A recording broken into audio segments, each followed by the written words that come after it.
Miami Heat almost shocked everybody this past offseason in acquiring an all-star level guard rather than a possible Hall of Famer. We'll talk it all. We'll talk about all of it. We'll break it all down on this episode of Heat Digest. If you haven't already, subscribe to the channel. Stay up to date on all things Heat. Let's get to it. So what happened? This past offseason, there was 2 guards available. Well, there's a lot more than just 2 guards available. The 2 guards at the top of the list that the Miami Heat were in question about, in signing, possibly going out and getting. First one being Damian Lillard, and the second being Drew Holiday. Now, when on paper, the first thing you may think is Damian Lillard's the best player out of those 2. Why would there even be any consideration? Well, I broke it up into 3 different parts, and we'll cover all of it on this episode of Heat Digest.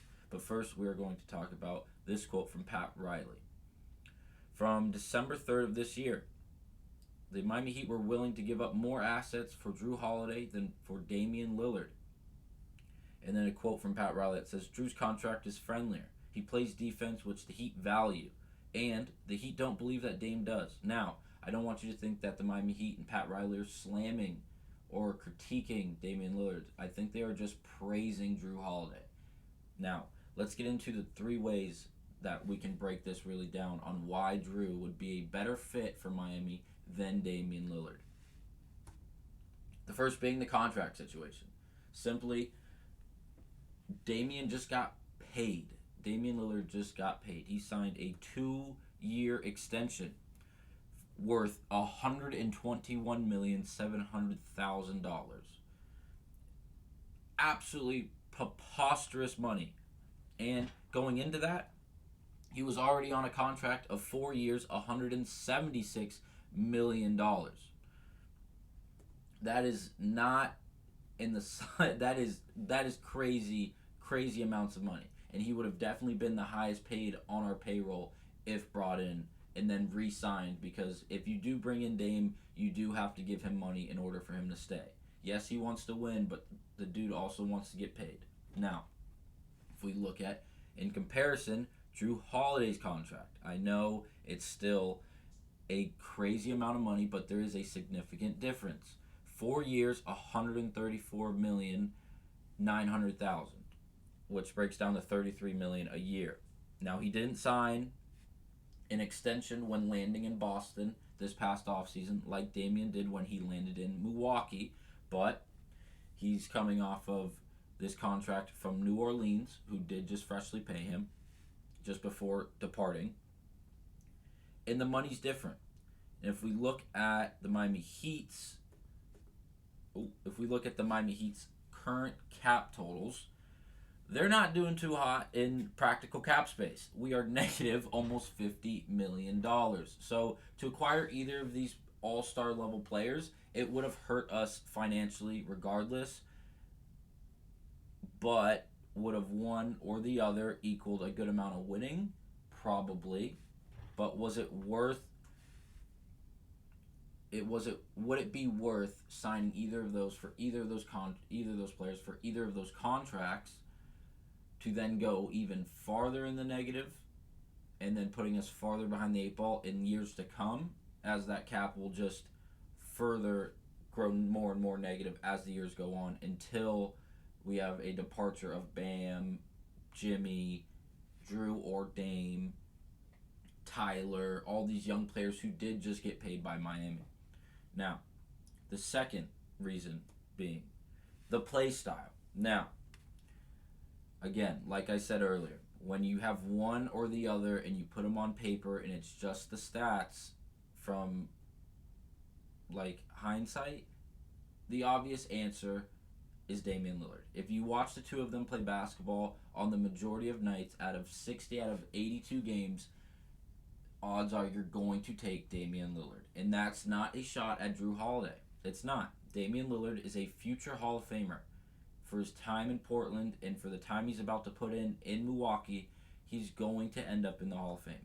The dude can score on anybody at any time from any place on the court. His ability to facilitate is above par. He plays point guard effectively. He's not a great rebounder. He's not a great defender, which we'll get to in just a bit.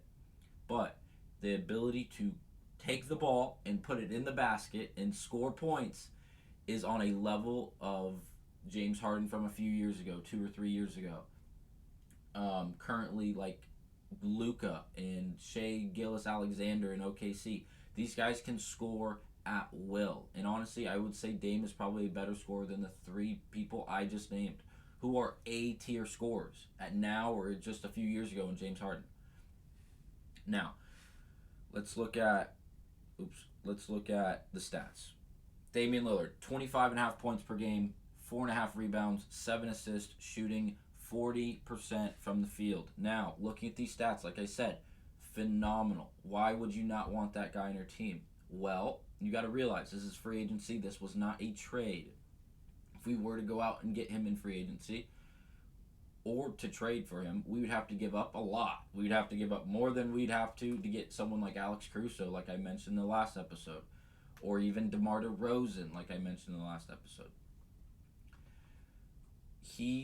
The usage rate for Damian Lillard has been above a league average if we look at it. This is his entire career's usage rate. There's only one, the bottom one, 29.5 is this current year, and we are only 22 games into the season right now. The last 1, 2, 3, 4, 5, 6, 7, 8 years of his career, he has had at least a 30 usage rate. In the years before that, he was extremely young in the league. As a rookie, at a 23.5 usage rate, 24.7 and 26.3. Still pretty close to that 30 mark. And 30 is above average. It's that point guard who uses the ball a lot. Westbrook, Harden, that type of player. Now, does Damian Lillard deserve the ball in his hand that much?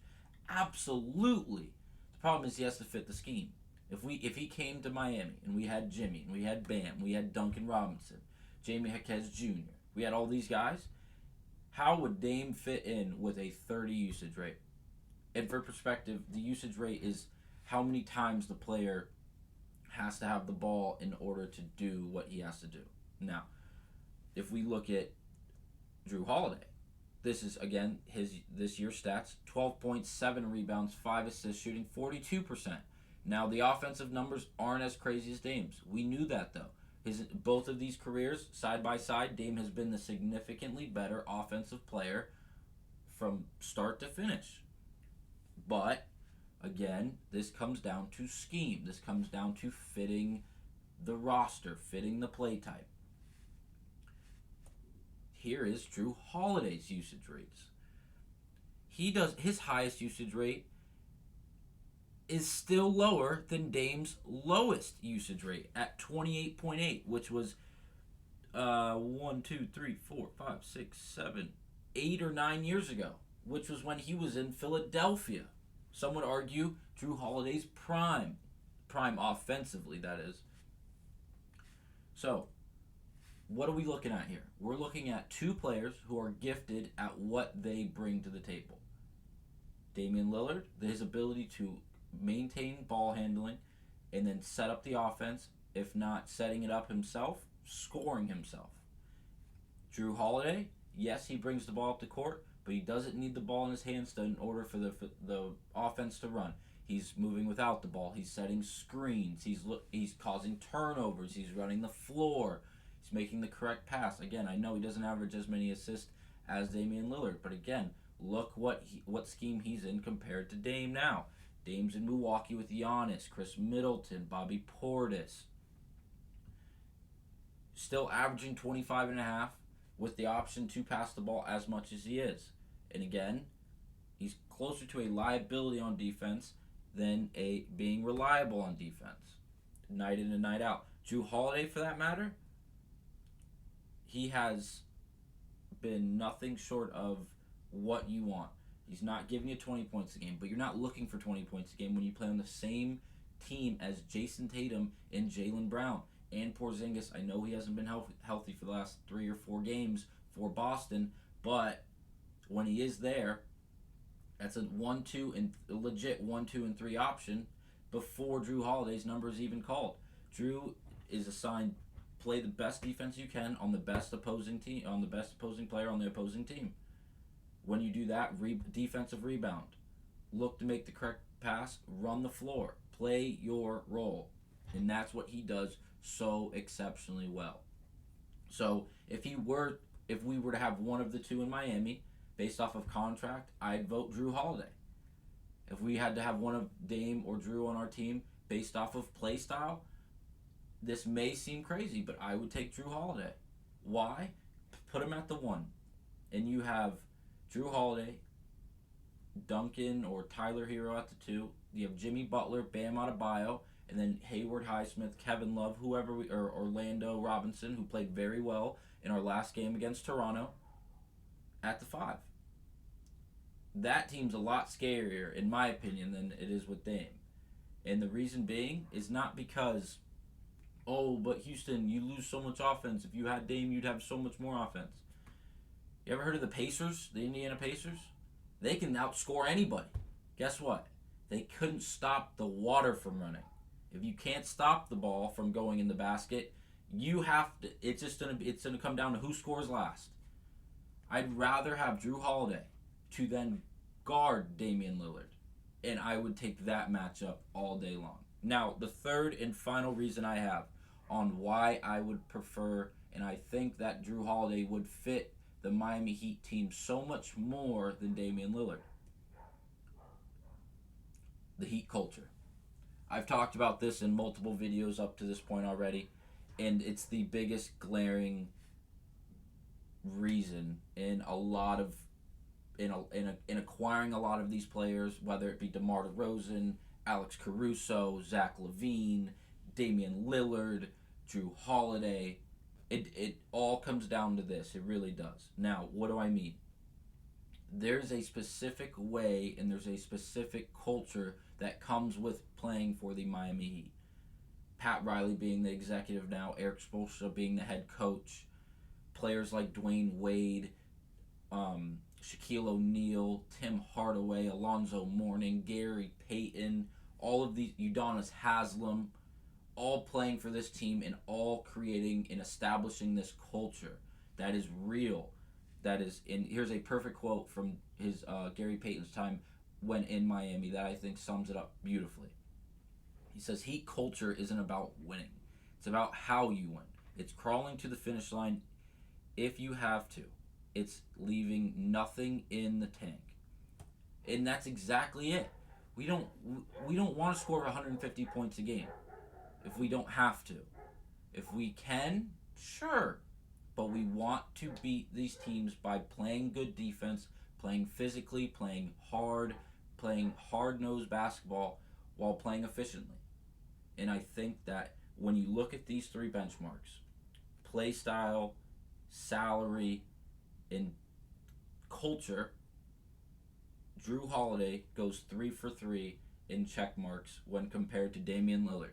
Yes, I'm not going to sit here and tell you Drew Holiday is a better offensive player than Damian Lillard. I'm not that crazy. But all around, the total game that comes with that player, when plugged into the Miami Heat current roster, along with the current Miami Heat culture and established way of life when a Miami Heat player, I'm taking Drew Holiday every single time. So did we miss out on both of them as a Miami Heat fan, a Miami Heat supporter? Yes, we missed out on both. Would we be hurt financially if we signed either of them? Yes. So did we kind of dodge a bullet there? We did, because right now we're looking pretty good in the grand scheme of things with what roster we have constructed. With young players, the depth and this and that. Things will be added, so the depth will be fixed just a bit. But besides that, I think we are looking really good, and I don't think we're the big losers in not signing either of those players. As time goes on, I think who's really right in all of this, in the sense of Milwaukee, Boston, and Miami, will all show its head. There's definitely going to be a matchup between those three teams, either Boston and Milwaukee, or Miami and Milwaukee, or however you want to plug it in the playoffs here coming in probably in October or June, excuse me. And I can't wait. And I think, despite not having the star power that was once a possibility, I think Miami will be able to reign victorious due to their culture and their ability, their just mindset and how they play the game of basketball. And to close everything out, I think Drew Holiday would have did a much better job in propelling that way of play and just a way of life over in Miami rather than Damian Lillard. So did we miss out? Yes. But it's not a loss for us, as we will be just fine. All right, that's it for this episode of Heat Digest. Another video coming on DeMar DeRozan and possibly landing in Miami. We'll see. Thank you. See you next time.